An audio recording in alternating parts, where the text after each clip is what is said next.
Hello everybody and welcome back. This is your one and only Chickensalad here with Tiny Bunny Prologue.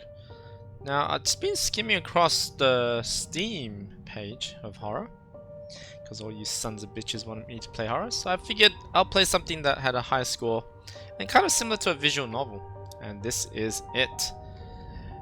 Without any further ado, let's begin.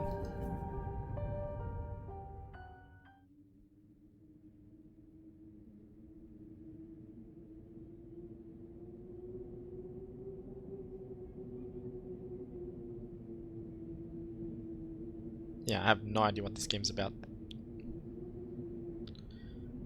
The wind clawed at my window all night long. It wandered the fields and howled like a hungry beast. An endless song, weaved from all sorts of voices, shrills, gentle, sneery, twined in the air. They were shouting and laughing, and arguing about something. Someone was running through the snow while casting long shadows that would occasionally creep close to my bed. Our house had a mind of its own. The creaking old mind of a building that had seen a lot in its days and was seemingly trying to share its wisdom with the inhabitants. The lonely house faced the forest, and the dark green thicket gazed back with its hollowed eyes, rustling, wheezing, swaying back and forth. One could come out and stand at the edge of the forest to reassure themselves.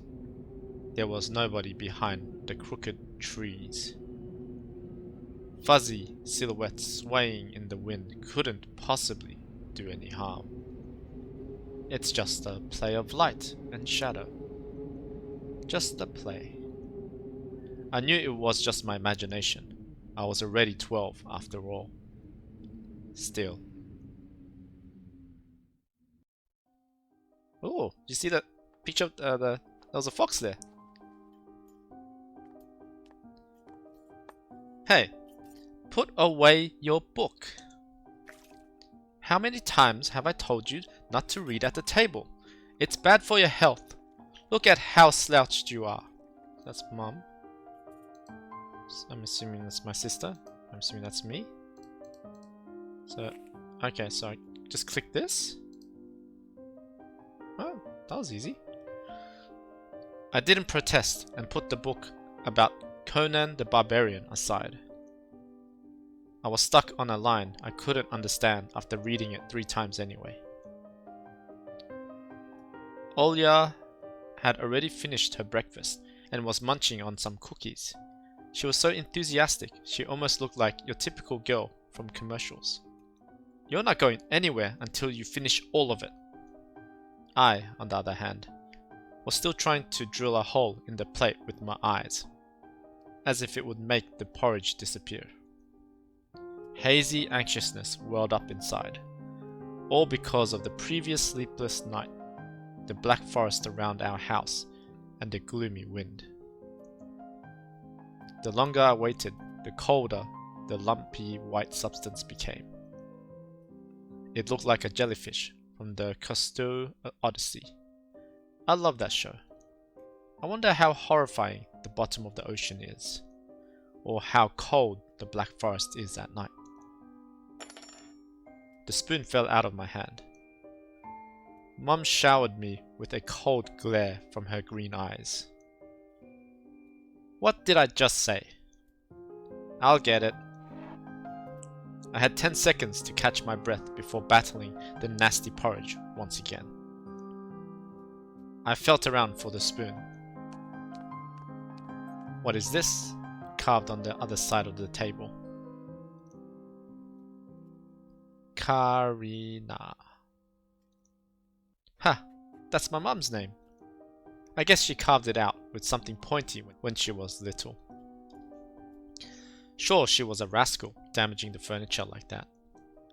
She would scold me for a week if I did something similar though. Should I remind her about it? No. She's been in a bit of a bad mood lately. I imagined her being my age, sitting under this table. I wonder, was Mum afraid of the dark back then? Or the sounds coming from the attic? Or the thick forest? I imagined my grandma coming into my little mum's room, sitting at the edge of her bed, where Olya sleeps nowadays, and says this in her soft, smooth voice. Taiga is a special place, little girl. It's watching you closely, sniffing you out, trying to discern what kind of beast you are. If you're a good sort, it won't abandon you in times of trouble. But if you're a bad apple, it'll grab you by the side and drag you under the ground. And that would be it. Grandma was caring. She never fought with anybody, never yelled, never swore. Those were the times without the maddening screams until late at night, without smashed dishes and mutual accusations. Our parents used to love each other back then. I remember listening in one of their conversations by chance. They were talking about Grandma getting prepared for her funeral. She already bought a casket, and she called it her cute funeral box. It waited for its time in the closet, patiently. It was black, upholstered with meat-colored material on the inside. I saw it when my grandma was getting buried.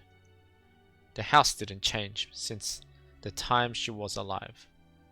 Only all of the photos were gone. Glass-covered pictures with grey faces of my ancestors. They all had a dead but watchful look in their eyes. I crawled out from under the table. Olya was done with her cookies and was looking at my share like a sly woodland critter. I turned my gaze towards the frosted window.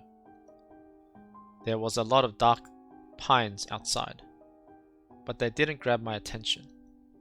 The pattern of the frost formed a picture on the glass. Olya, look, it's a fox. Where? It looked almost like those optical illusion thingies they put on the back of students' notebooks. A mixture of lines at first glance, but if you blur your vision a little bit and look under a certain angle. Not outside, on the window. Look, here's the nose, and here's... Hey, eat up. Yes, yes, just a moment. I don't see anything. Hurry up, there's not much left. Ah, there it is. But it still doesn't look like one. And I'm telling you, it does. It does.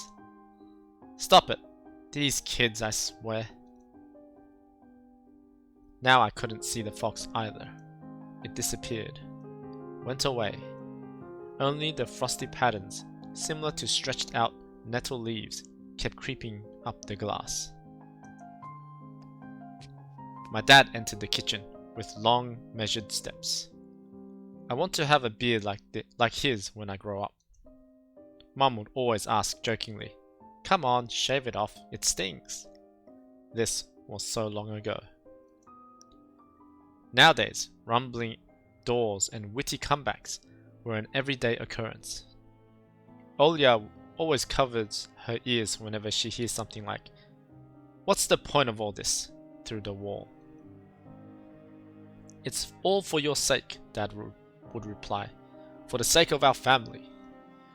I always caught every sound in fear of hearing the most dreaded, the deadliest word that started with a D. D-I-V-O. I don't even want to finish it. It was scary to imagine that me and my little sister would be torn apart and taken into two different families. Anyway, your fox is nothing. I have an owl on my window. You and your owl talk again. You said you believed me just yesterday. Has anybody seen my car keys? I remember leaving them on the windowsill. Right. Maybe you did, and maybe not. You're a grown man, a father of 2, and still... Karina, please stop. Just let me get ready in peace. Your keys are in the basket, near the phone. Well, thank you very much. Anton, stop making a martyr out of yourself and finish eating already. And the owl? There was no owl. But there was one. It had a giant glowing eyes. Olya sprung up from the chair and placed her hands on her little face, imitating a pair of eyes with her fingers, the size of an apple each. Last year you had bye in your closet, and now this owl? But I saw it! Olya shifted her gaze back and forth, from Dad to Mum to me, but couldn't find any support. Have you thought about befriending it? You know, like feeding it with imaginary mice. Don't bully our girl. She's just afraid to sleep alone because she's still little. Olya pouted her lips in rebellion and rushed into the hallway. The staircase that led to the second floor creaked. Mum gave a strict look. Oh, that look in her eyes. It's so uncomfortable to be pinned under it. Dad just snorted in reply and left, ringing the keys he just found. A minute had passed, and the theme song from The Little Mermaid echoed through the house. It was stored on an incredibly worn-out cassette tape, which Dad already had to glue together once. It's so easy to fix objects by gluing them back together, for example. But how do you fix a relationship? Mum moved to the living room and I was left alone, anxiously stealing glances at the window. Shiny message. You guys. What is with all these raccoons on my thingy? Raccoons are the best. The trash pandas. Olya had trouble sleeping ever since we moved to this house. She would toss and turn or curl up into a ball under her blanket. Sometimes she would jump up in the middle of the night and turn on the VCR. Cartoons helped her take her mind off all the troubles we had with the move and our parents. And then Olya said she saw the giant flying monster outside her window. She became obsessed with it. Our parents did everything in their power. They tried every little trick to get rid of those ridiculous fears. Olya refused to sleep alone and didn't believe that the owl was just one of her nightmares. After tonight, I was unsure what to make of my sister's words, what to think of it myself. Can nightmares be infectious? Just last night, I couldn't get a wink of sleep and ended up thinking of what to expect in my new school. There were a couple of days left before the beginning of a new term. My imagination drew long, twisting hallways that led to a classroom full of kids. But all the students behind their desk were simply dark figures cut out using a template. Circular holes gaped in the middle of their faces. A pair of eyes blinked inside those holes. It was as if some completely different creatures were looking at me from behind the flat black silhouettes. Their cruel glares, filled their icy sneers, made me shiver from head to toe. Will I survive here? Won't they gang up on me and beat me down? Stomp on me with their bloodied shoes? The damn school can burn for all I care. I just wished for anything to happen to it. Doesn't really matter what. I didn't want to go there that badly. I didn't want to see people who are just itching to smack me on the head, trip me up, think of a new offensive name for me, worse than the previous one. I felt like the glasses I wore made me an outsider or some sort of monster. My gaze slid across the drawings hanging on the walls. I couldn't consider myself a great artist, but Olya begged me to hang them. Drawing was the only thing that made me happy as of late. The small circle of friends I had also enjoyed my paintings, and they promised to call me from time to time. Sometimes I imagine Mum picking up the phone and saying in a cold voice, "You've got the wrong number," or "Anton is not around. Anton is not around." I imagine my future classmates lying in their beds, just like me, listening to the howls of invisible werewolves outside their windows. Maybe my new classmates will like me after all. But who will ever like a boy with thick glasses? I mean, my dad used to wear glasses when he was little, and now he's married to the most beautiful woman on the planet, my mum. The house creaked, pressed by the wind. The condo we used to live in, a 9-floor concrete building, buzzed with the neighbor's drill, mumbled with a TV set from behind the wall, cried like a baby from the big family next door. Our current house, though I can't really call it new, was completely different. It was silent and easygoing during the day. Its shadow lay dormant in the corners, on the closet cobwebs, and under the stairs. But they all woke up during the night. Something was watching me from every corner, almost as if the old photos of my diseased family with their ashen eyes were hanging on the walls in place of my drawings.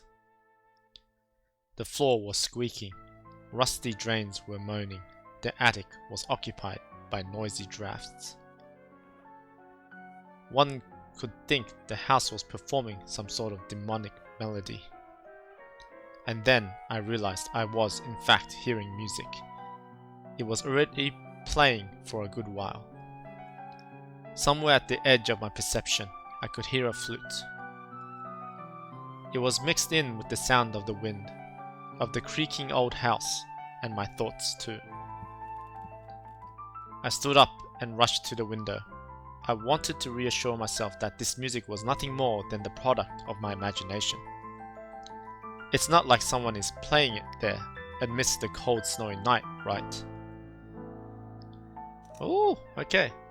It really doesn't give me much options. What is this? Backlog, okay.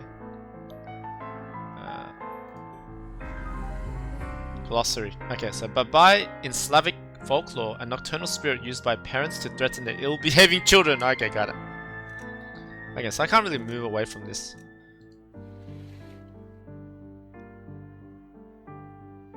Someone was dancing in the field. Black silhouettes I could barely make out, with the dark forest as their backdrop. They jumped around, basked in moonlight, bumped into piles of snow, rolled around and crawled on all fours. Stories about wolves playing under the moon came to mind, but these were clearly not wolves. They stood upright at times, circling around, holding hands and whipping up snow, disappearing into the shadows for a brief moment and then coming back. Something bizarre was going on. Shadows dancing in the starless abyss made my imagination go wild, making me anxious at the same time. Suddenly, the music had stopped. I have to say, I love the fact that the music actually did stop, and they talked about the flute, so the flute was actually playing, and they did a slowly cross-fade transition with the audio to match the text of the visual novel. I think that's really well done, and I can't believe this. Yeah, this is really well done. It's amazing so far.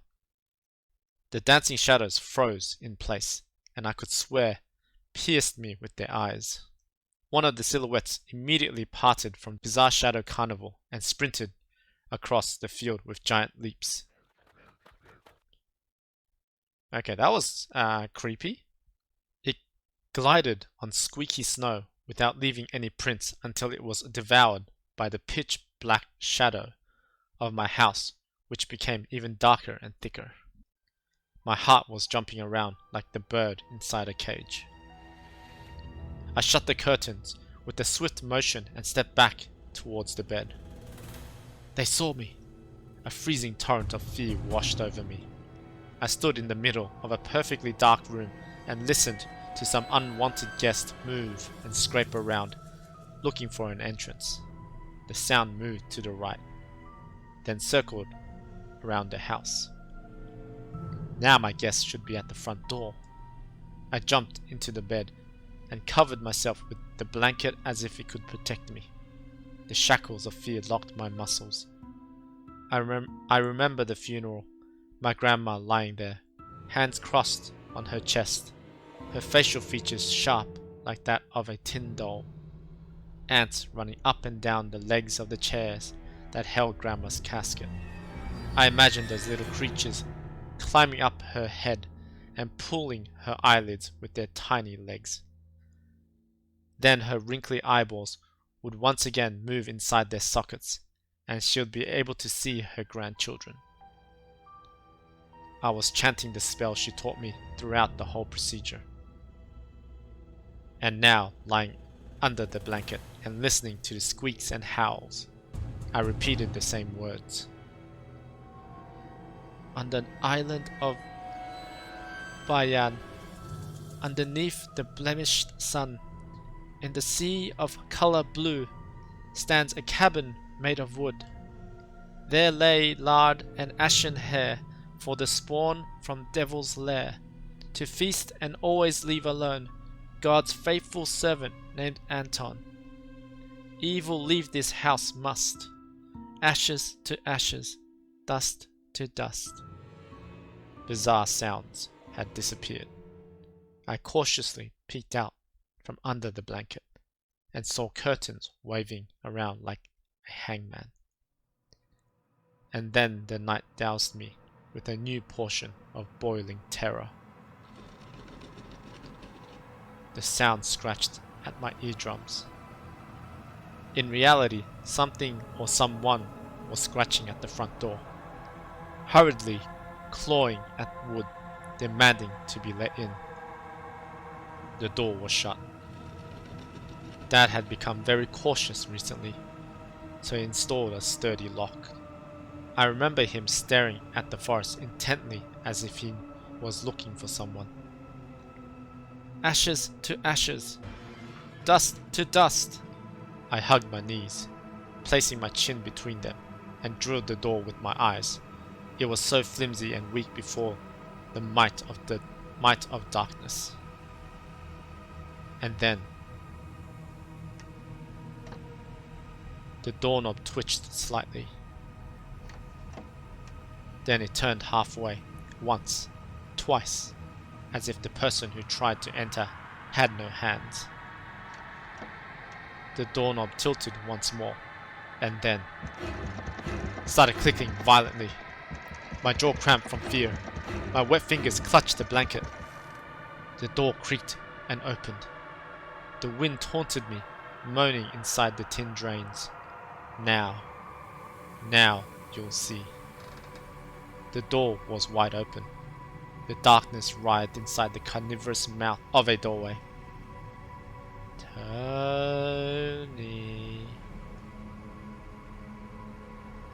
Tony. It was as if the night itself was calling out to me, flapping its black wings and squeaking with rusty hinges. I was trembling, ensnared by the web of darkness that hung in the corner of my room, waiting for the one who weaved it to come out of the gaping black hole. Tony. My abdomen tightened, and my chest rose up, ready to exhale a desperate scream. But before I was able to do anything, the darkness asked me, "Tony, you asleep?" My sister's pale face protruded from the thick shadows. I almost screamed from relief. "Olya, I'm not sleeping. Did something happen?" Olya frowned and stuck out her lower lip, a clear sign that she was about to cry. "It's there again, staring at me." "Shoo her away, Tony, please." "I'm so scared." The fear that was tormenting me was just a minute ago crawled away and hid somewhere in my stomach. I needed to calm Olya down. It was just a dream, silly. Don't be scared. Dreams don't bite. No one's going to harm you. Olya sobbed. She was trying her best to believe me. But was I sure myself? I have an idea. Let's go to your room and watch the video. Sleeping Beauty, for example. You like that cartoon, don't you? Why does the Sleeping Beauty have a prince and I have this scary bird? That question took me by surprise. Alright, let's watch Cinderella. My thoughts became tangled, fuzzy. What was that? What studied me with its eyes while dancing feverishly under the moon? The darkness was clinging to the window, and it couldn't be fooled by my grandma's old chants. It couldn't be satisfied with a feast of lard and long ashen hair. Tony, you coming? Yes, just a moment.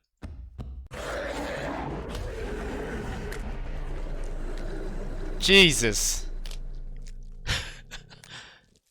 Wow, did not see that one coming.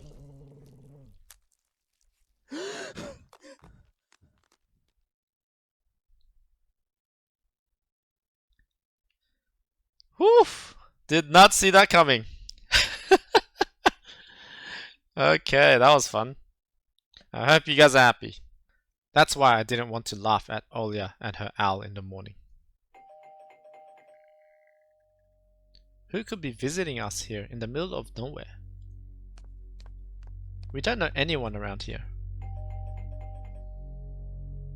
So persistent. I felt extremely unsettled from a silly thought that our morning guests could have come from the woods. I could barely hear voices coming from the front door. My mind was urging me to hide. In the closet, under the table, behind the curtains where Olya always hides. Tony, come here! I felt like kettlebells were tied to my feet, but still dragged them towards the hallway. A couple of policemen towered over me in the doorway. They smelled like frost and worry. My mum always winced and grumbled at the moment she saw patrol cars, worse than bandits. At the moment, though, she looked somewhat confused. Hello? The senior officer, who wore a grim expression, nodded. A boy has gone missing yesterday. His name's Vova. Look at this, please. Have you seen him? The policeman held out a photograph to me.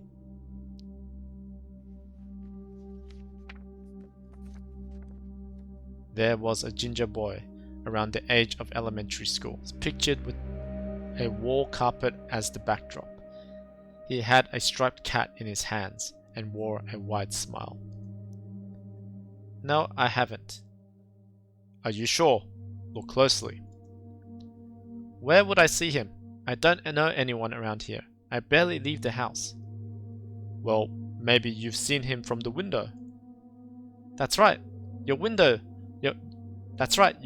look straight at the forest, don't they? The window. No, I haven't seen anything. I see. He sounded tired, but his eyes, his stare, long and heavy, was full of suspicion. I squirmed unwittingly under the weight of guilt, which his giant shadow cast over me. The policeman finally tore his eyes from me and glanced over the hallway, the stairway and the cracks in the ceiling, which I haven't noticed before for some reason. How do you like your new place, by the way? Getting used to it? Bit by bit. It's just our little daughter misses the city a lot. Misses the city, huh? Have the locals been treating you well? Yes, everything is alright, thank you. The policeman pierced through me one more time with his grey eyes. My head started spinning. Can I help you somehow?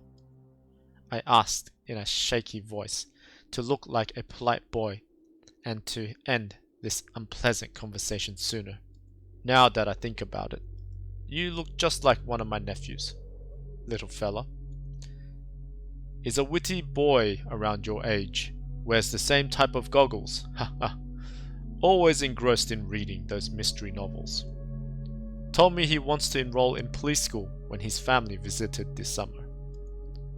Wanted to help other people, just like me, see? I felt uncomfortable, as if a distant relative and not a police officer stood before me. You know what? Little boys like you should stay at home. Stay away from trouble. The times have changed so much. Mum interjected in a cold voice. You don't say. Ah, well then. What grade are you in, Tony boy? 6. Have you made any friends here so far? Not yet. I'll be going to school for the first time after the break. Ah, then I'll leave you my number just in case. Call me if you have any new info. The policemen were gone along with their shadows, the smell of cheap cologne and a photo of a smiling boy. His face still stood before my eyes.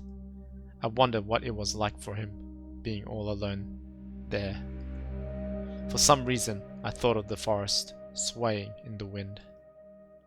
What did his poor parents feel? And what would my parents do if I'd gone missing? Would they cry and thrash around hysterically? Or would they accuse each other like they always do and forget about me eventually? Mum, this vulva, did he go missing in our forest? Seems like it. Poor child. I looked out the window at the road. The police UAZ drove off towards the village. Okay, let's check out what UAZ is. UAZ, a Soviet and Russian off-road freight passenger car brand which was produced on the... I don't know how to say that. Ulyanovsk. Why is chicken Russian? I don't know. I felt like that's the way it should have been read, so that's how I read it. The officer's nephew came to mind when I was splitting off old paint from the windowsill. I remembered all the teenage mystery novels from the Black Kitty series I read this summer. What is Black Kitty series? Black Kitty, a series of contemporary Russian, original or translated teen mystery books. Oh, there we go. Your average boys and girls investigated all sorts of mystery there. They looked for clues, spied on suspicious people. And after a set of amazing adventures, bam! Solved any complicated case. They became local celebrities and must have made their parents very proud. I noticed a trail of policemen's footprints that led to the forest. And then it clicked in my head. Why don't I start an investigation of my own? Maybe I'll find that lost boy. And I'll get a reward. Olya will be so happy. And not only Olya, Mum and Dad too. Maybe they'll even forget about their quarrels for a while. Maybe I'll even save us from the D word. I fantasized about buying Olya a Tamagotchi and getting a cassette player and a bunch of tapes for myself. And a whole box of Kinder Surprise. When was the last time our parents bought us any toys? Last autumn, I think. My dad lost his job at the time. There's that annoying song about it. Okay, what song is it? Accountant, a song by an all-female Soviet pop band by the name of Combination that was widely popular in the early 90s. I had little to no idea what was the accountant's job like. They count money, I think. Neighbors used to envy us. But nowadays, Mum and Dad barely had money to afford sweets, and my dad would always divide a single chocolate bar between me and Olya. Sometimes I gave her my share too. No matter how much I wanted to eat sweets, she was still just a pipsqueak. I couldn't wait to go out looking for clues. I'm going outside! Yeah, right. You want the police to go around with your photograph next? The forest is so thick. What if the boy got snatched up by wild animals, or something even worse? Even worse echoed through the hallway. I won't go far. I'll stay away from the forest. Did you hear what I said? Or should I repeat myself? Better go pack up your school bag or play with Olya. The sound of splashing water came from the kitchen. It meant that the argument was over and Mum had the last word. Oh, what's this? What's this eye thing? Oh, okay, so we can look at different eye things. Hopefully that's not a clue that I just wasted. Let's look at the cross. This cross had seen so many people come and go in this house. It was black as if it absorbed all human sin from the long years it was hanging under the ceiling. After Grandma died, Mum was going to take it off and hang a horseshoe in its place as a lucky charm. But she cut herself with the cross sharp corner and almost fell from the stepladder. Dad called it a sign from above and ordered the cross to be left alone in its rightful place.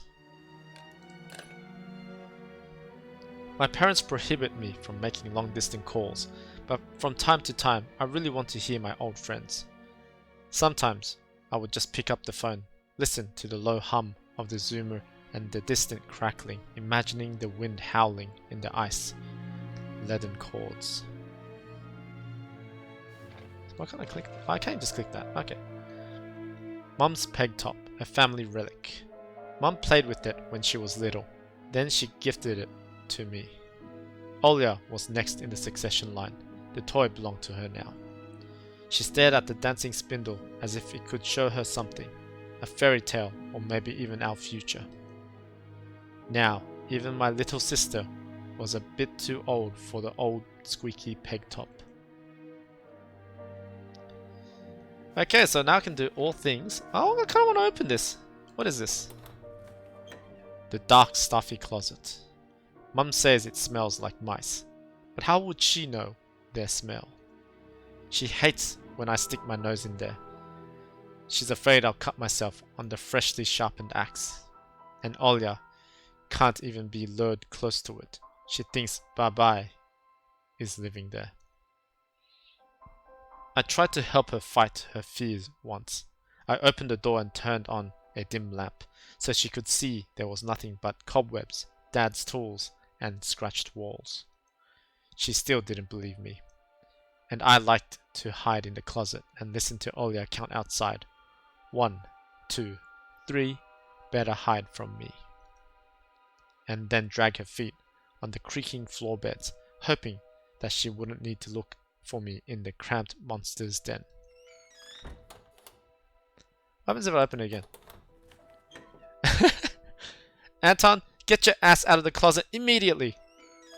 What if I do it again? Okay, so... Olya's toy. Okay, let's do cross one more time.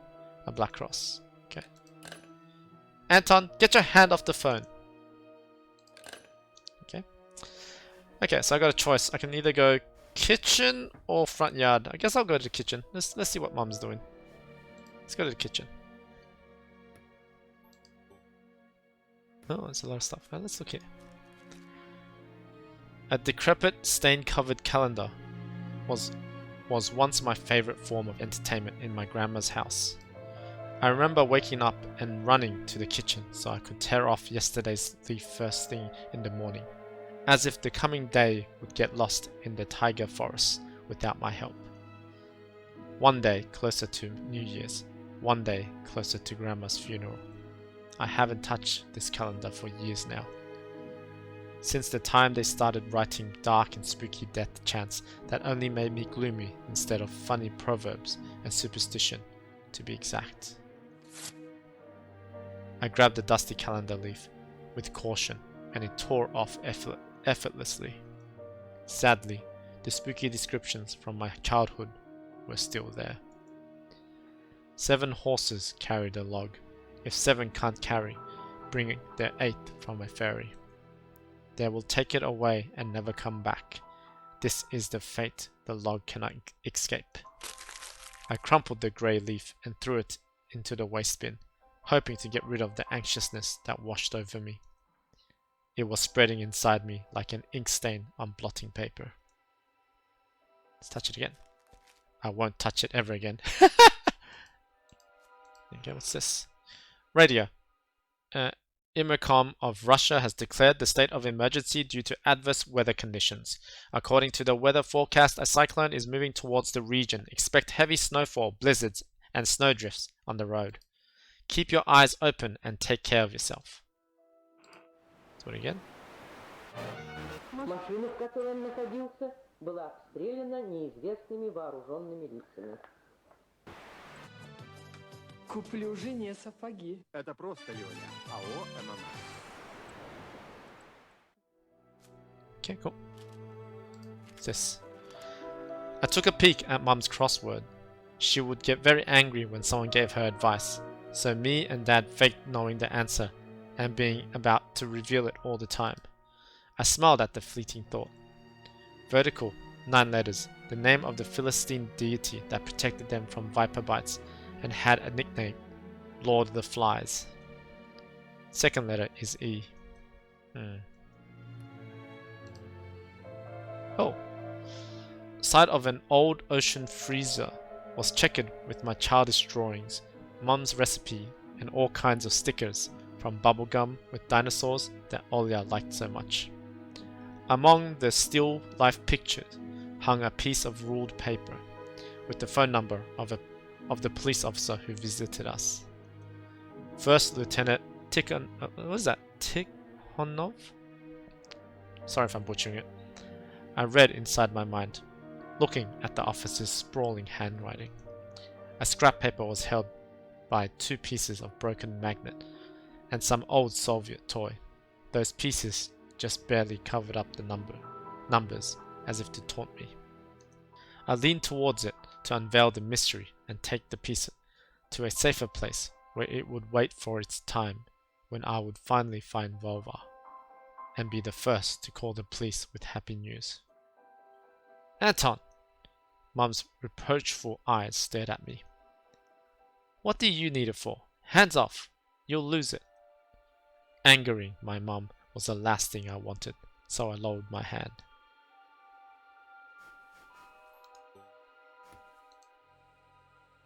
Of course, it won't be that easy. What if we just annoy her like that?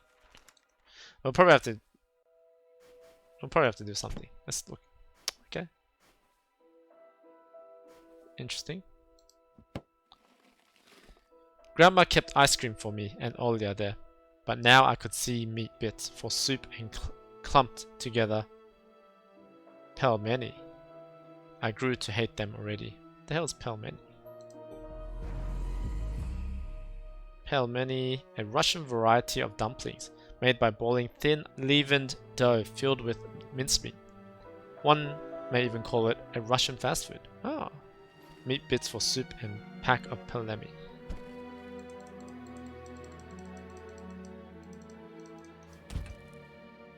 There's really nothing to do, eh? I need to get this somehow. Well, guess next time. Well, let's just go to the front yard, I guess.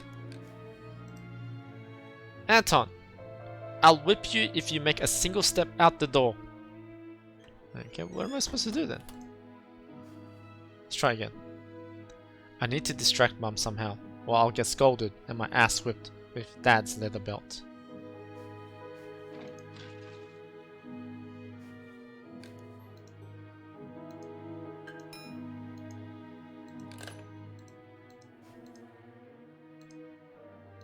Okay, how am I supposed to distract Mum? Oops. Let's go back like I missed it. It was difficult to lie to Mum, but there was no other way for me to run away from home. Okay. Mom, something's wrong with the TV. The picture is dim and there are stripes all over the screen. Mum's face became visibly distorted. You're killing me here. So have you had enough of the shooting? Those stupid ducks now. Told you the kinescope would go dim because of your console. Where will we find a TV technician in this hole, huh? Maybe it's just the setting. Please go see for yourself. Strange. It worked fine in the morning. Maybe the snowfall caused it? Mum rubbed her hands clean on her apron and went to Olya's room. Oh no, we gotta take this. Yes. Achievement unlocked. Useful connections. Senior Lieutenant Tikhonov Konstantin Vladimirovich.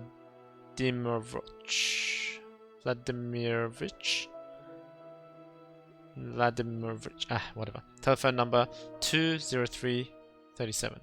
It's gonna be useful. Might as well take some meat. Or not. Okay, we've done that. Let's solve this.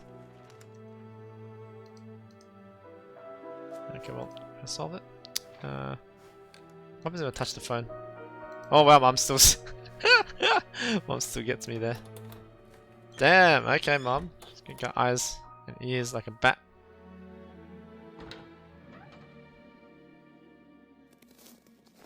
I opened the front gate and went into the field. Carefully, so Mum wouldn't see me from the window. When I crossed half of the distance towards the forest, the snow piles became as high as my knees. I remember my nightly fears. I saw those silhouettes around here. They were jumping around, holding hands. That hypnotizing music started playing in my head all on its own.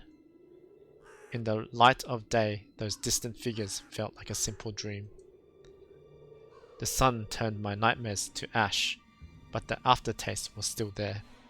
Distant ringing in my ears, distorted shadows, crawling on the snow alongside me, and a barely audible whisper in my head, blurry and almost kind. Everything was silent. So silent, I felt the world was totally empty. No sound, no sky, no parents, no Olya. The time reached its limit, a one-way trip that ended at the forest's tiny stockade. Sometimes silence was much scarier than any scream. Our parents would scream at each other while arguing, and both me and Olya turned to stone, listening to them. But then always came the ringing silence. Our apartment became numb a couple of days before we departed. It was hard to remember the last time Mum and Dad joked around, laughing, or spending time together. Almost like all of it was in a previous life. When they kissed with Olya present, she always frowned and snorted in a funny way. But one day it all changed. Something important had left our home, and something scary filled the remaining void. It was as if a fire broke up, and our parents were hurriedly packing our belongings, trying to save themselves and us. From who, though? From the people with the dead, cold eyes who sometimes visited us in our previous home. The eyes that only saw balls of worms on the black ground in everything.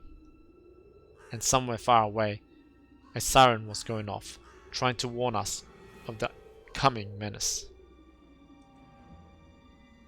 I shuddered, chasing away my delusions, and looked around. There was only me, this white field, and the wind that was whipping up an icy dust and belts of powdered snow. I squinted from the sun and turned my eyes to the sunless forest. It looked especially dark in contrast with the blinding whiteness.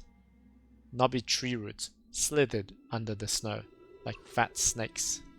Rotten leaves and coniferous needles froze into the ice. Dry, prickly branches intertwined, bringing up uncomfortable thoughts about fences. Were they protecting the forest? Or were they keeping something from breaking out? Some object was hanging from one of the pointy branches. I tried getting closer, drowning in snow, and when I almost got to the edge of the forest, I saw a knitted mitten. It looked like a wounded bird among The hungering semi-dark. Should I take it to the police? Their senior officer looked gloomy, but he still reminded me of Captain Casanova from my favorite TV show called The Streets of Broken Lights. And what is that? Streets of Broken Lights, a Russian mystery TV series, telling a story of daily life of Russian police officers. It's the longest running series in the history of Russian TV at the moment. Oh, interesting. He was always so anxious, with a tired look in his eyes, but still brave and strong. Will this mitten help them find the lost boy? Vova! I heard a distant shout. Looked like it came from the river. Vova! As if the trees were calling out to someone. Vova! Resounded closer to me. Someone was standing there behind the trees, hiding. Vova! I knew someone was looking for the lost boy, but still, something was unsettling about that figure. Its stillness, how it bent unnaturally towards the ground, its blackness. There was no one there, just branches and roots. It's all just my imagination. A nearby bird flapped its wings loudly. A shadow split from the tree and disappeared from my sight. I looked away for just a moment, but when I turned my gaze back to the same place, it was gone. So it was my imagination, after all. Silence reigned for a painfully long time.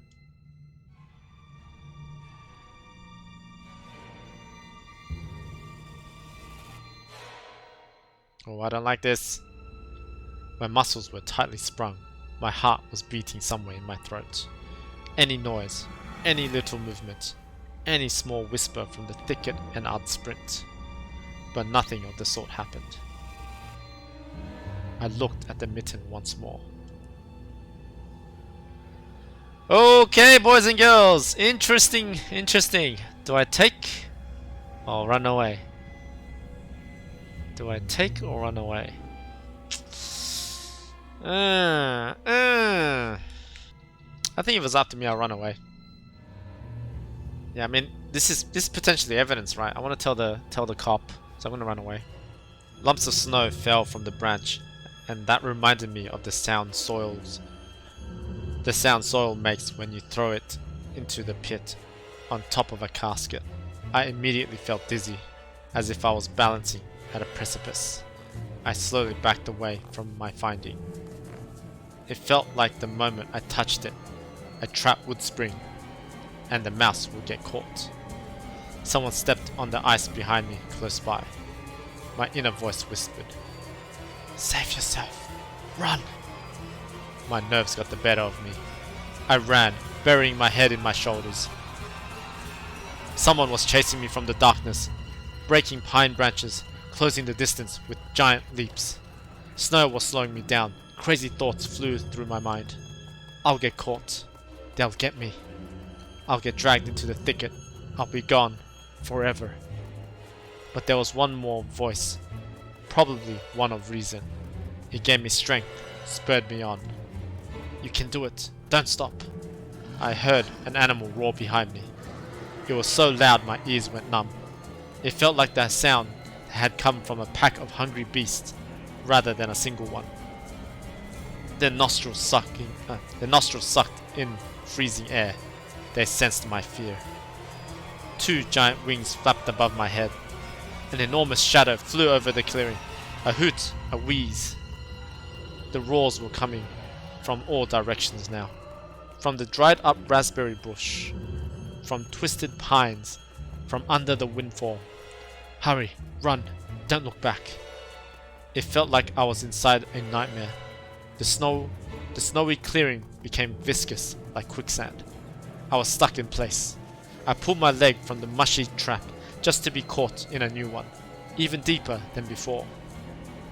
I continued to drown, sinking deeper and deeper with every desperate push. Was the snow ever this sticky?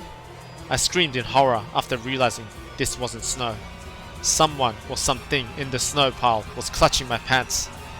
I gathered all my strength and rushed forward. The pressure on my legs was gone. My boots slipped out of the hole and my soles were on a hard surface again. I reached a clear path with one jump and from there ran to my house. Its gloomy facade didn't look threatening now. That house was my line of defense from the shadows that flapped their wings and the creatures that were hidden under the snow. I tripped over the doorstep and smashed into the door. In all my hurry, I still managed to notice the claw marks, as if a dog was striking the wood with its paws, demanding to be let in so it could escape the cold. I hadn't noticed these marks when I was leaving.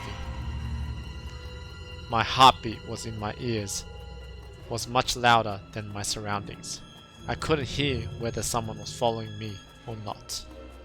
What if they're already in our front yard and Mum had locked the door? Drowning in fear, I pulled on the doorknob and it obediently gave way.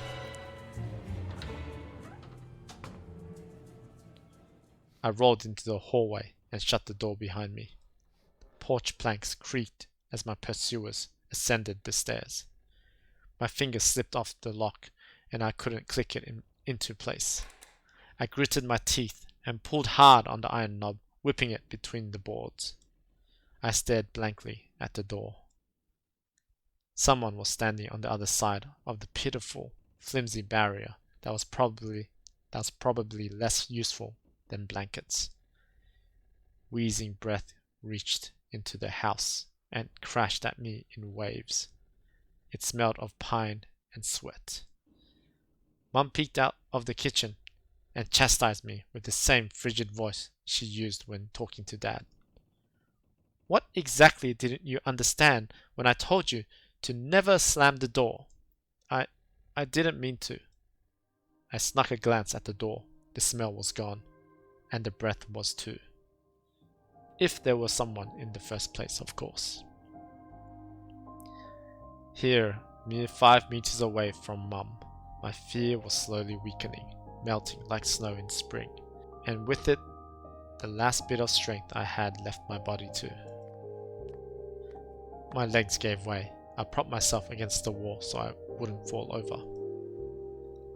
Mum's expression had changed immediately. The cold mask of strictness and detachment was gone. Mum looked the same as before all those quarrels. She finally saw my condition, my wet pants plastered with snow. Where have you been? What did I tell you, huh? I told you to stay home. Am I nothing to you too? I got afraid she would cry. I reached out to her like when I was very little and wanted her to cuddle me. But Mum regained her composure fast and put her usual face. Her eyes shined like steel. Her voice rang out. Your dad can't find his cigarettes. Be honest, did you snatch them? Were you smoking in secret? There was someone chasing me. I thought... I stuttered as soon as I started explaining myself. Tears welled up in my eyes. Mum leaned towards me and sniffed my clothes like a beast searching for the smell of tobacco. She then squinted her eyes in suspicion and looked into the front yard. Her expression changed in an instant and she covered her mouth with her hand. Look over there, at the fence. My heart started thumping as if I became prey once again and my pursuers were following me in the field. I could swear that I've heard something scratch the door, just like in my nightmare. Mum beckoned me with her finger and I gathered all my remaining bravery to look into the kitchen window facing my fear. I could barely discern some hairy silhouettes swimming in snow through the icy winter patterns under glass. Oh my god, aren't we lucky? Aren't we lucky? Dogs! Just a small pack of strays, with no name and owner, barely reminding me of the hungry monsters that live on the edge of the forest. Oh boy, were you scared of them? I think they'd rather be scared of you, Anton. They were chasing me, like a bunny. And what if they were rabid? The smile had slowly disappeared from Mum's face. Now she looked at the dogs as if it was her first time seeing them. What if they attack Olya? Mum, I wish your dad could just shoot them all. Mum, look, they're alive. Huh? What? Are they your friend or foe after all? Make up your mind. You're not a little kid anymore. Mum sighed in annoyance, and I felt so bitter that I bit my lower lip and fixed my gaze on the cobweb-ridden corner. Welp, some detective I am. In reality, I wasn't risking my life amongst monsters, but rather my pants among a pack of stupid strays. I wanted to sink through the floor from embarrassment. Come here, my boy, who cried Wolf. Oh, don't just stand there, and come take your pills. A golden-colored pill, reminiscent of a dead wasp, fell onto my palm. I already took one during breakfast. Don't talk over me. I told you to stay home, and you... Dad would have given you a good whipping for that. Come on, take it, or you won't be able to sleep at night. And you have school tomorrow. So I had to swallow the bitter medication, drinking it down with a similarly awful water that gave off a taste of chlorine. Maybe it wasn't Volva's mitten. Maybe it wasn't a mitten at all. Just like the forest monsters. And Olya's owl. Am I going mad? What's happening to me?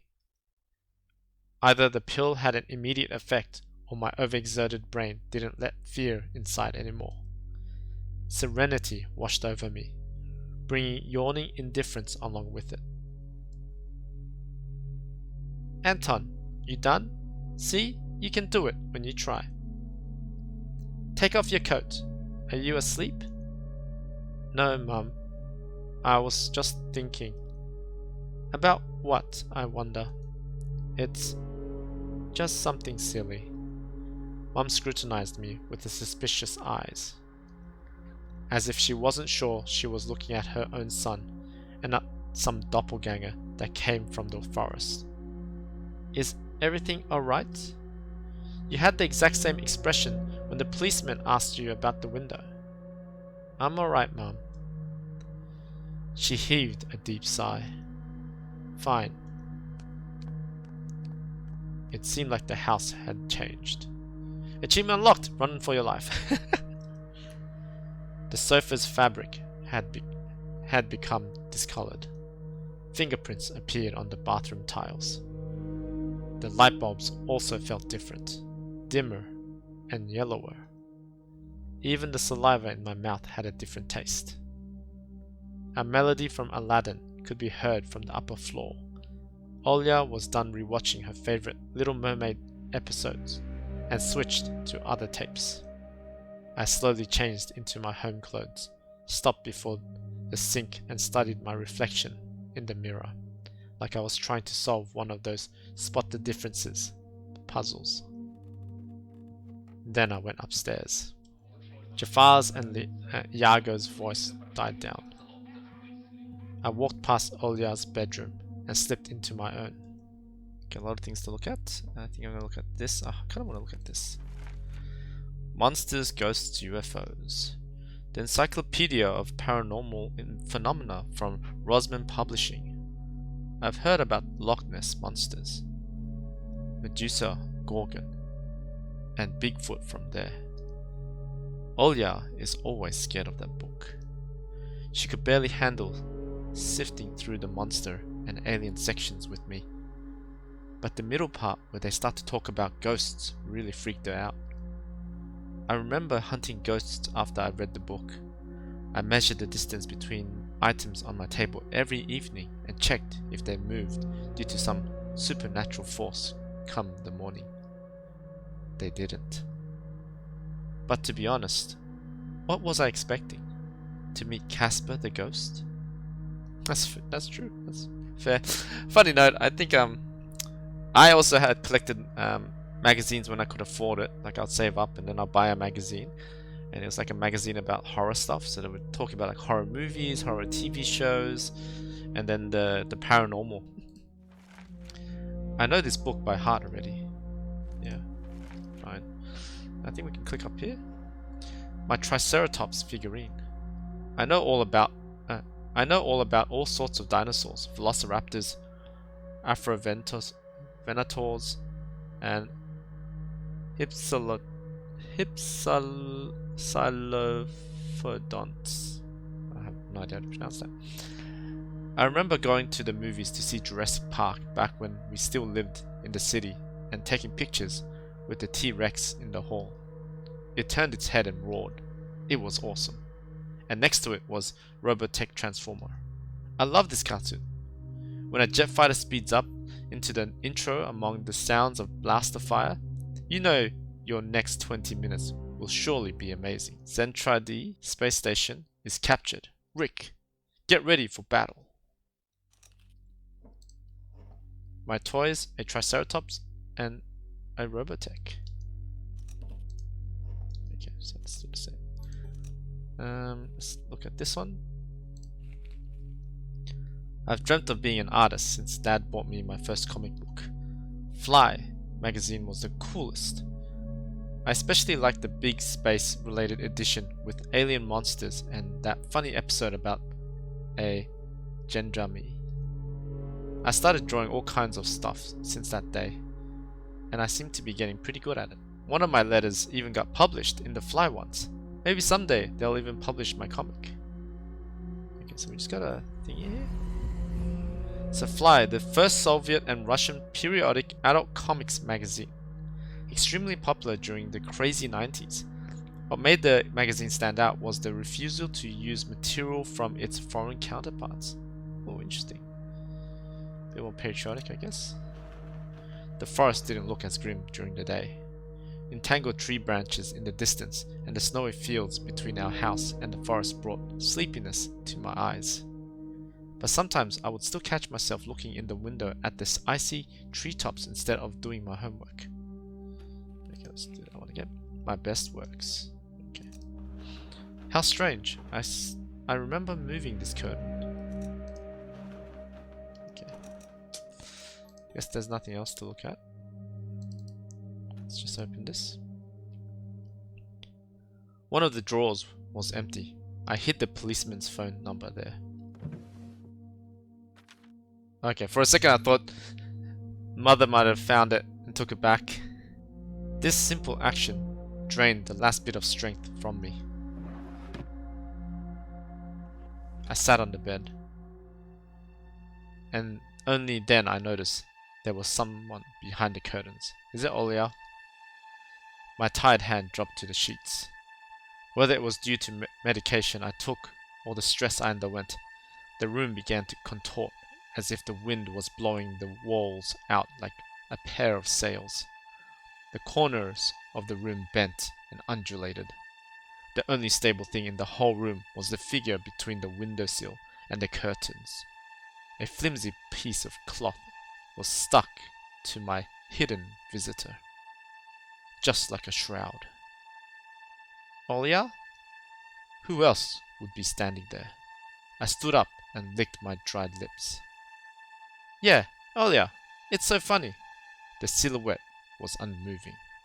It was enveloped softly by the curtains, as if there were a thick layer of darkness there, not a human being. I reached towards the curtains. But-dum, beat my heart, controlled by medication. The wind sang in the field with a chorus of voices. For a second, I wanted to return to the bed, just lie down and watch the person behind the curtain, knowing full well they were looking back at me. They are looking without blinking, waiting for me to fall asleep. Gotcha! I knew it was you from the beginning. A blindingly light halo lit up Olya's head with the setting sun as the background. See, I knew it was her. My sister was shining. When she was just a baby, Dad always used to say she was shining with happiness. I always retorted, "But Dad, she's not some flashlight." But I brought her to the window one day, and sunlight poured on her smiling face. I felt like I was holding a light, woven child. Why did the policeman come? Did you do something? No, of course not. It's because of the owl, isn't it? I showed her a worried smile and rubbed her head. A boy got lost in the woods. Oh, he must be really cold out there. Will they find him? They will. The policemen are going house to house, showing his photo to everybody. Olya traversed the room with care and pressed her tiny palms against the window. And why are they going to the houses and not the forest? Are they scared? The question caught me off guard. The police aren't scared of anything. They've already scouted the forest. I changed the topic, as if trying to get Olya as far away as possible from the forest thicket. We may get a reward if I go and find this boy myself. A lot of stuff like in the Field of Wonders. Sounds cool, right? Olya wasn't listening to me. And we're gonna check that as well. Field of Wonders, a Soviet and Russian TV game show still running to this day, coming out every Friday, can be described as a partially adapted version of Wheel of Fortune. Ah, okay. She asked in a hushed voice while piercing the forest with incredible adult eyes uncharacteristic for her. What if the owl got him? Nonsense. An owl won't be able to lift a human. But you know what? I was picking my words with utmost care. I forced them out of my overexerted brain. Stay away from the forest. I think it's... how should I put it? It's cursed or something. Just like in a fairy tale? No, more like in that spooky tape our parents hide from us. Olya shivered and stole a glance at the window. As I looked at my sister, my heart was tearing apart. She was so fragile, it was so easy to stifle her light. A gust of wind, and her small fire will be gone. You're lucky. Mum won't even let me go outside. I'm like a princess in the tower. Can't go anywhere. I'll die from boredom here. You're wrong. No one has ever died of boredom. And you have me and your cartoons. And Mum and Dad will be good to each other soon. You know what I wish for my next birthday? I'd wish for Mum and Dad to turn into children so we could go and play together like we used to. Yeah, and if you'd make them as small as bugs, we could just place them into a little box. Olya giggled and tugged at my sleeve. Tony, let's go watch Aladdin. Fatigue won over my desire to be with my little sister. I was washed over by some sort of heinous apathy. I'm too tired. I don't want to. Come on. It's so boring alone, and Mum is always busy. We can pick a cartoon you haven't seen before. I know all of our tapes by heart at this point. Not all of them. You haven't watched Peter Pan. Remember how you fell asleep in the middle of it? And so much happens after that. Let's go, let's go. Maybe a bit later. Should I tell you how it ends? Let's leave that for tomorrow. I won't tell you tomorrow. I know. Let's play hide and seek. Oh, that's a terrible idea, Olya. Terrible, terrible idea. No, Olya. Then draw me a dino. Olya, please. Draw it, draw it. Will you leave me alone already? I blurted it out without thinking, and then I was immediately taken aback. I'd never screamed at my little sister like that. Olya stared at me in shock. Her lips started trembling, a precursor to tears. My chest was seething with disgust and embarrassment. What's happening to me? I hurried to prevent Olya from crying. Alright, you win. Let's go watch cartoons for a bit. I don't wanna. I came up to her, put my hand on her soft head. Let's go. Let's go watch Peter Pan. Boo! You fall asleep again. I smiled and lifted her chin. Her eyes were wet and felt bottomless. I promise I won't. And I'll draw you a full triceratops later. Hooray! Triceratops. Well, close enough. Olya rubbed her eyes with a sleeve of her pajamas, and a shining smile returned to her face. I'll go ask Mum for condensed milk and bread while you rewind the tape. The bread is fresh, just how you like it. Alright, just be careful not to spill the milk, or you'll be yelled at again. Wanna bet I won't spill it? The tape is somewhere in the nightstand. Look for it. Olya disappeared in the doorway, and I dragged my feet into the neighboring room. What? How could you sleep in the middle of Peter Pan? A piggy bank? A piggy bank. Olya is saving money for a real puppy because Dad said that taking care of him will take a lot of money. Too bad I don't have a coin on me. It's curtains. The scary window where Olya sees that accursed owl every night lurking in the dark. Olya keeps the curtain open during the day, but as soon as the twilight comes, she shuts them tight, so she wouldn't see the pair of hungry eyes outside. No owl, just the dark forest. A teddy bear. Olya's countless toys. An old teddy bear is the main attraction here. Olya doesn't sleep without it, and she digs her nose into its fur when she sleeps. A teddy bear. There's a Rubik's Cube, another teddy. What else have we got? Is that it? I thought we could look at everything else. Well, might as well turn it on. The old photon TV was gathering dust in the corner. All that was left was clicking the button on the front panel. Oh, done it itself. The tube warmed up and a familiar white noise started dancing on the black screen. I almost reached out to turn on the VCR when the noise calmed down and a blurry image appeared for a moment. It was a dark taiga forest, just like the one outside my window. The picture split the screen in half. Something creepy resembling human speech was coming out of the speaker. Just a few moments later, the scenery was again overshadowed by noise. Did it catch some rogue signal? Local TV station only really showed Soviet cartoons, and even that was pretty rare. And only recently I used to always watch Robotech before school. It was so awesome. Maybe I should tinker with the antenna. What if I catch this channel again? On the other hand, Olya asked me to find the tape. It wouldn't be nice to disappoint her, but in my sleepy state, I didn't have the strength to do all of it. Oh, choices. Should I set it to find out more about this accursed forest?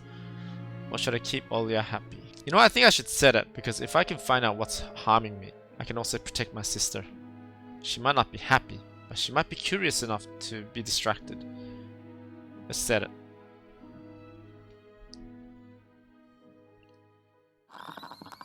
The picture finally cleared up. But the moment I rejoiced at finding that weird signal again, the TV started coughing, a voice barely coming through the cacophony. He was often seen at the moment when small snowy hills were lined up on the screen, pierced with rickety crosses, and a male voice was narrating with a slow, mournful voice. It was a pitch black night at the cemetery. In that fateful dark time, little Senya met her fate at the face of a monstrous thicket dweller. The locals called him none other than the Forest Master. I froze and did my best not to move, as if by doing that I could scare away the narrator. I listened closely to his every word. The beast dealt with the helpless girl in a masterful manner. The camera panned across the snow with something black spilled over it, looking for ragged pieces of cloth that were thrown around all over the place. I didn't want to think whether Senya's remains were wrapped in there, so I shut my eyes without thinking. The voice continued. Wolves are rare guests in these parts. Here's what Tamara, the old woman that lives in a nearby crypt, had to say. A close-up shot of the face of an old homeless woman, weary from life and alcohol abuse, rattled on the screen. Yes, yes, such a fearsome beastie it is, worse than the rising dead. The old woman splattered saliva all over the rectangular mic. Ooh, do you guys see that? And the stink. It's like the rest of her comparison was swallowed up by the sound of a horn. I've never felt anything like that. It was just standing there, yes, right where you stand, boyo, and pierced me with its eyes, right in the middle of the day. Was so huge, that one, with glassy eyes. Obscenities were covered by another beep. You know, they say if this demon lays its eyes on you, it'll snatch you up, put you into his bag, and you're done. But he won't touch me. Likes me, it seems. So they even call me the devil's wench. And it's definitely true. What an announcer! The carnivorous monster will not touch those who fell to the level of the forest beasts, going for the innocent child's blood instead. The forest master's presence is felt more and more on the outskirts of our country. Torn between believing in what was said and shrugging it away, I decided to record the remaining part of the documentary for some reason. Oh no, I'm going to record it with Peter Pan, aren't I? I quickly grabbed the tape that was on top of the TV and put it in the VCR without even looking at the cover. I pressed record, turned the sound up, and paid attention to the slipping signal. It's not called the Forest Master for nothing. All of the animals obey it. Be they hairy or feathery, they are all precursors for its appearance. If you hear howls in the distance, then it most likely already knows where you live. If you find animal prints all over your doorstep, and birds watching you from the trees, you better hide. It's already coming for you. And if you wake up at night and see a pair of eyes in your window, then soon, soon, soon, soon, soon, soon, soon, soon.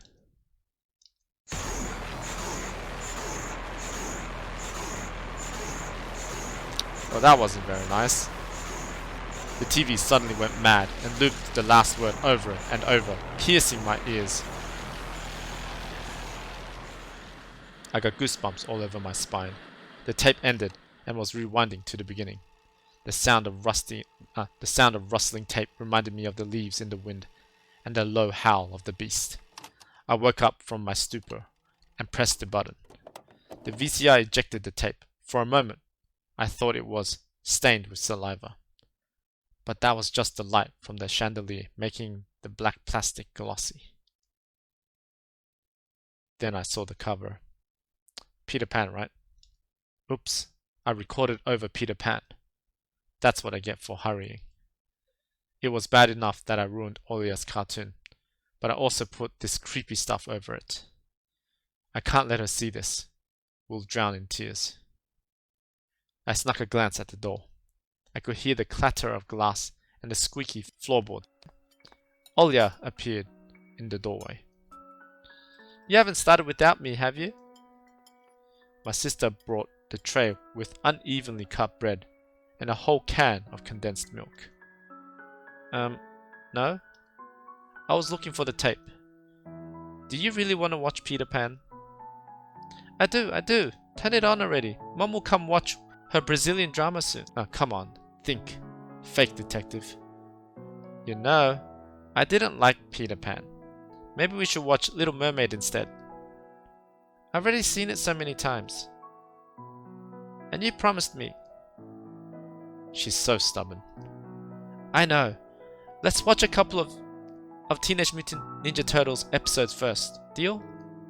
Olya frowned, but ultimately gave up. She put down the tray and crossed her hands on her chest. If you want it so much, can you open the milk can?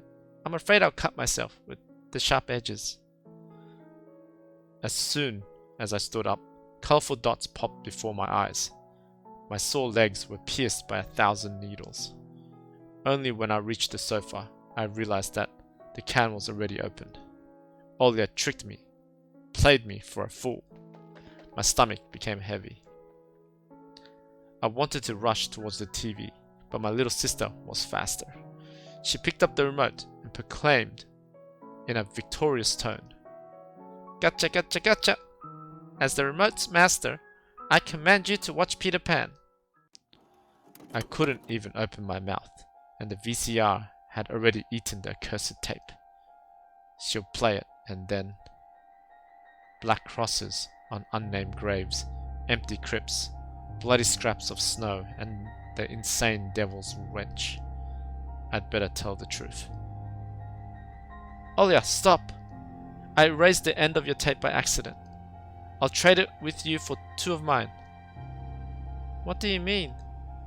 You couldn't erase it. Me and Dad had broken off all the plastic pins with the screwdriver. You can't record anything over my cartoons now.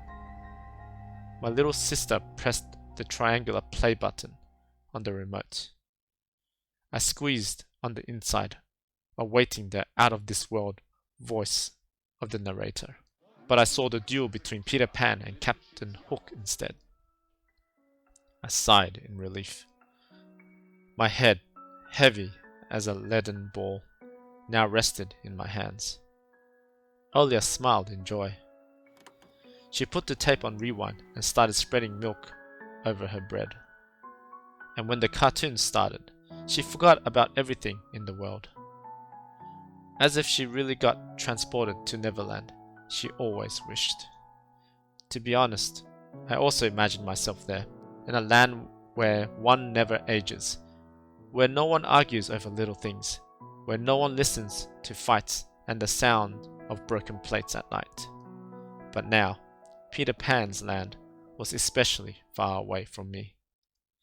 My thoughts dragged on, stumbled upon the horned beast that awaited me amongst the trees, and the narrator's mournful voice haunted me, sliding over bushes and ravines. Like the winged carnivore would track its prey. It felt like I was dreaming, with my eyes still open. Then my sister's scream pulled me back into reality. Tony, shut the curtains fast! Why? No one's watching you. It's dark, and when it's dark, the owl comes. I'm scared. I got out of bed, fighting my drowsiness, and closed the curtains. I guess that's the only thing we can really do. Oh, wait, no, close. I did my best not to look outside, towards the treetops, towards Tiger Forest, which seemingly drew closer and closer. Of course, it was just a visual effect from the shadows of branches scraping the snow. Tony, Mom thinks I made the owl up, and Dad too. Thinks I'm a liar since I'm small. But the owl exists. Honestly it does. You believe me, right? That it comes every night and... I swiftly grabbed Olya's hand and looked her in the eyes. I was trying to transfer at least some of my courage and determination. But did I really have those qualities? Yes, I believe you, alright? Just don't nag our parents about it anymore. They are already dealing with a lot, so they'll just get mad at you. Come and tell me if anything happens. And don't look out the window. But it wants me to look. Doesn't matter. Act like it doesn't exist and never existed. Like it's made up, just like Mom and Dad say. It'll get tired of waiting and fly away.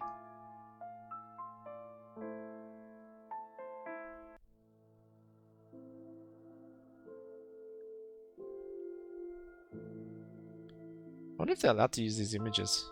Pretty sure they're copyrighted.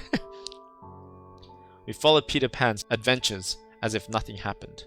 As if the forest didn't kidnap kids. As if our parents were tearing each other apart bit by bit. Captain Hook was running away from a crocodile, and Captain Pan was headed to London on a gilded sailboat. By some miracle, I lasted longer than my sister. Olya's eyelid had dropped. She started snorting lightly, resting her chin on the side of the bed. The chorus was singing the ending song. The world of Disney was lit up by a silvery moon. Oh, what the hell? Another moon peeked from under the first one. Scary and one